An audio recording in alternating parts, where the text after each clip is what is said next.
सुप्रभात बच्चों, स्वर्णिका हिंदी पाठशाला में आपका पुनः स्वागत है। तो बच्चों, आज मैं आपको कक्षा 7 का 12वां पाठ अन्न के पोषक तत्व के बारे में बताऊंगी। तो बच्चों, पोषक तत्व की बात करें तो जो भोजन हम खाते हैं वह पोषक तत्वों से युक्त होता है। हरी सब्जियां, फल हमारे शरीर को रोगों से लड़ने की शक्ति प्रदान करता है। हमें विटामिन से भरा भोजन करना चाहिए। हम बात करें तो आटा हम खाते हैं, जो आटा हम खाते हैं उसे हम छान कर खाना पसंद करते हैं। छानने से अनाजों का ऊपरी छिलका छलनी में रह जाता है, तो इस छिलके को हम क्या करते हैं, फेंक देते हैं या फिर अपने जानवरों को, पशुओं को खिला देते हैं। अगर हमें पता होता कि इस प्रकार हम अनाज के सबसे अधिक पौष्टिक भाग व्यर्थ कर रहे हैं तो क्या हम इसे फेंकते? नहीं। तो बच्चों, आटे से चोकर निकाल देने पर उसका आधा लौह तत्व समाप्त हो जाता है। चोकर में क्या होता है? लौह तत्व मिला होता है। आटे से चोकर निकाल दिए जाने पर उसका चूना भी निकल जाता है, और चूना क्या होता है, हमारे शरीर के लिए बहुत ज़्यादा आवश्यक है। हमें चूने से मिला हुआ भोजन ही करना चाहिए।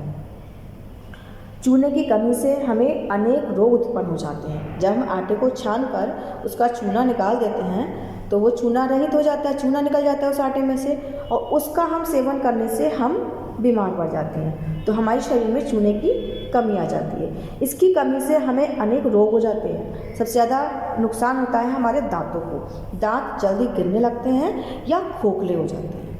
तपेदिक, कब्ज तथा मधुमेह वाले रोगी को चोकर से मिले आटे की रोटी दी जाती है।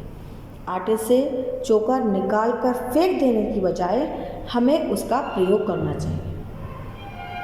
तो हम यह अमृतोपम औषधि की भूमिका निभा सकता है। यदि हम चोकर मिले आटे का इस्तेमाल करेंगे, प्रयोग करेंगे, तो यह हमारे लिए औषधि की भूमिका निभाएगा।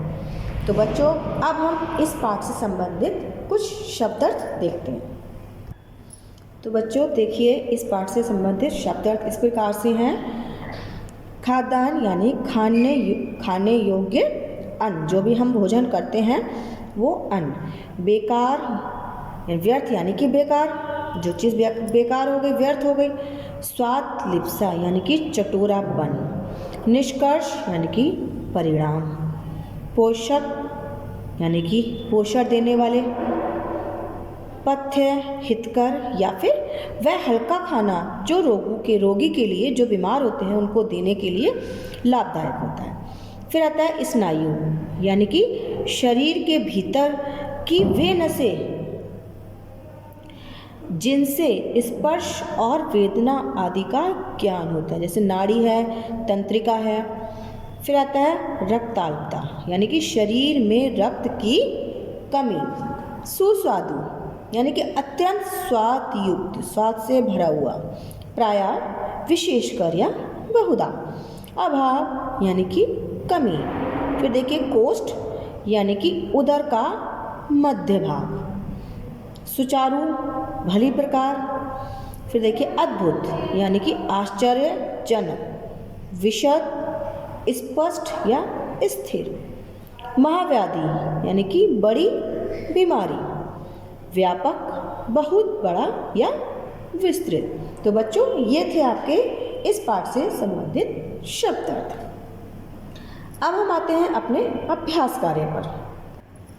तो बच्चों, हमारा अभ्यास कार्य इस प्रकार से है। सबसे पहला है सही विकल्प के सामने सही का निशान लगाइए, सही लगाइए। पहला है खाद्यान्नों को पीसकर प्रायः उन्हें क्या करा जाता है, धोया जाता है, भुना जाता है या छाना जाता है। तो क्या किया जाता है बच्चों? छाना जाता है। दूसरा है चोकर को प्रायः अनाज का क्या कहते हैं, महत्वपूर्ण भाग समझकर उपयोग में लाया जाता है या निस्सार भाग समझकर प्रयोग किया जाता है। या तीसरा है सामान्य भाग नहीं समझा जाता।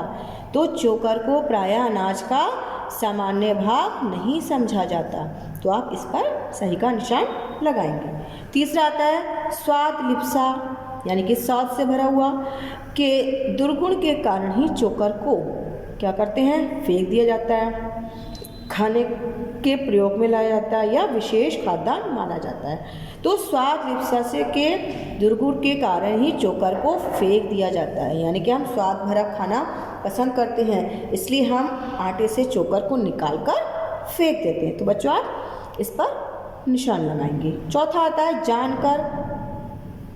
जानकार लोग, यानी कि जो इस बात को जानते हैं चोकर का प्रयोग कई बीमारियों में करते हैं। जैसे क्या करते हैं, उसको करने से घबराते हैं। चोकर मिले आटे को खाने से घबराते हैं। करने से पहले सोचते हैं, चोकर मिला आटा खाने से पहले उसे सोचते हैं। प्रायः करते हैं। तो जानकार लोग चोकर का प्रयोग कई बीमारियों में प्रायः करते हैं, यानी कि उसका इस्तेमाल करते हैं। तो आप इस पर टिक लगाइएगा। पांचवा आता है रक्ताल्पता के रोगियों को चोकर की, जिनके शरीर में रक्त की कमी हो जाती है तो उन्हें क्या किया जाता है, चोकर की खीर बनाकर खिलाई जाती है या चाय बनाकर खिलाई जाती है। तीसरा है रोटी बनाकर खिलाई जाती है। तो क्या खिलाई जाती है, रक्त की कमी वाले लोगों को चाय बनाकर पिलाई जाती है, यानी कि चोकर की चाय बनाकर उन्हें पिलाई जाती है। तो बच्चों ये थे आपके सही विकल्प, इन्हें आप बहुत अच्छे से याद करिएगा। धन्यवाद।